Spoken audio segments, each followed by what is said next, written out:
points, potentially could have put up even more last night. They are 8-0 when Jahmyr Gibbs scores a touchdown this year. They're 0-5 when he doesn't. Key to the game, him scoring. Breaking news. Is he the best non-QB offensive player in the NFL this year? Offensively specifically, because... JSN? Well, that's a good one. JSN's been awesome this year. He's been awesome.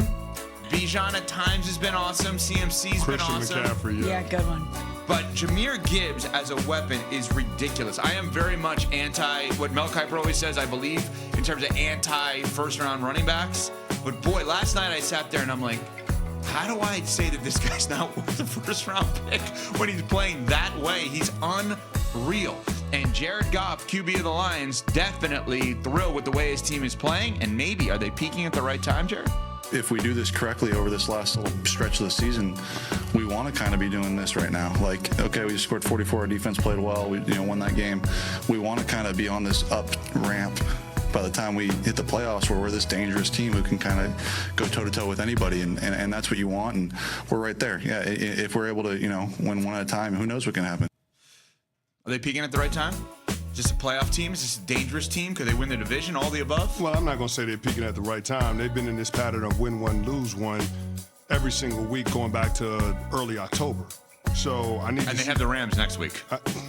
In LA. In LA. So, yeah, I mean, it's a good win. They had to have it, and they responded at home. Good for them. I said one of the things that gave Detroit somewhat of an advantage is the fact that they had this stretch of 3 games in, 11 days or whatever, and all of those games were at home. They had to find a way to be able to come up with a couple of wins there, and that's exactly what they did. So credit to them. They did what they were supposed to do in being able to get those wins.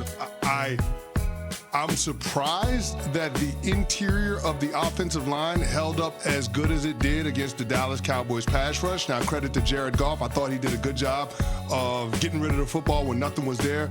There were a handful of times where he just threw the ball in the dirt, threw the ball at the feet of the receiver because he didn't want to get pressured and forced into making a mistake. So I think that his mentality, living to fight another down, made a difference in terms of making sure that Detroit Lions offense didn't get off schedule.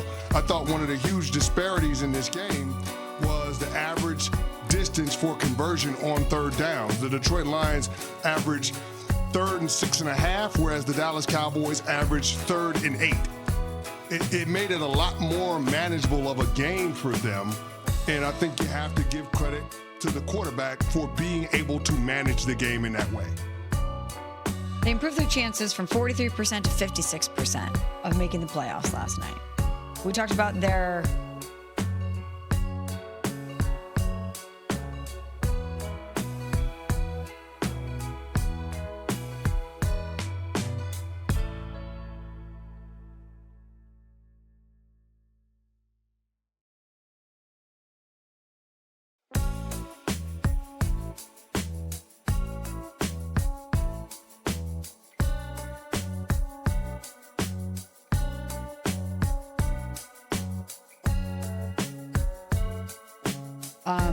how they win after losses. CC was talking about how they've been going back and forth. Now this is 15 consecutive wins after a loss. But they need to turn on the Jets now. We know what this team is capable of, or we think we know what they're capable of, but they have not been consistent so far this season. Now, you're going to LA next to play the Rams. Then you have the Steelers at Minnesota, at Chicago. You need to hope that Green Bay takes care of Chicago so that you can start to claw back up if this is what you're hoping to do, if you're talking about them winning the division. I still think Green Bay is going to win the division. I would have guessed the other way on that. What? I wonder if it's better for them. This is interesting. If the Bears run away with it? Yeah. I don't know. No, because then you get if they can knock down the Packers. Yeah. You know what I'm saying? So, like, if the Bears go 10-3, Packers are 9-3-1, you're 8-4-1. You're actually closer in theory to the Packers. Now you have the tiebreakers the Packers do against you. I just wonder if it's better for them to almost concede the division mentally and say, all right, let's catch up to the second place team. Because if the Bears and Packers keep going back and forth, they're probably still going to be above the Lions. But if the Bears can help you out by knocking down the Packers. See, and I was thinking about it the other way. If the Packers can take care of their business against the Bears have a tough remaining schedule. They have So to you play. think the Bears just crumble? At Yes, this point? I think, well, we haven't seen Ben Johnson do this before. We haven't seen Caleb Williams do this at this level before. We have seen Jordan Love get hot in the back half of the season. We have seen the Green Bay Packers peak at this time. So if the Bears go into Lambeau, the Packers beat them. They've got the Browns next, but then the Bears have to close out the season with the Packers again, the 49ers, and then you have a date with Detroit to close out the regular season. So what we just did unintentionally, you and I, is we actually confirmed that Jared Goff is right. They are peaking at the right time because we entertained the idea of them winning the division. Like last night, I'm not entertaining the idea. that's what I said. Michelle and I. I still think the Packers will take it, but I don't think the Lions are going to win the division either. But we just actually did the exercise as to whether or not they could, which means Jared Goff is probably right. They are peaking at the right time, and they played well enough last night for us to think they are back to where we thought they could be before the season, which is potentially making a run here. So, according to our FPI, the Detroit Lions have an 11% chance at winning the division. Chicago Bears a 32% chance at winning the division. And the Green Bay Packers have a 56% chance at winning the division. That's where we're at. So do you think the Lions get in? No.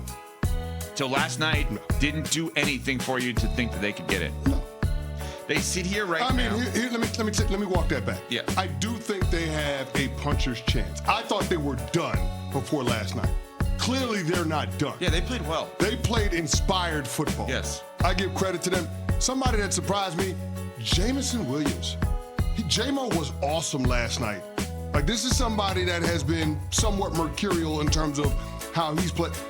Feels like he's turning a corner with his overall career, and it's impacting the Detroit Lions at the exact right time. And Amon-Ra St. playing Brown playing last night. Yeah. He made a couple of huge catches. He thugged it out. And but the I thought, fourth, too. Exactly. But I thought a huge turning point in that game was J-Mo's third down conversion. It was 3rd and 6 midfield, midways through the fourth quarter. This was after the Dallas Cowboys made it a 3-point game with the touchdown 2-point conversion.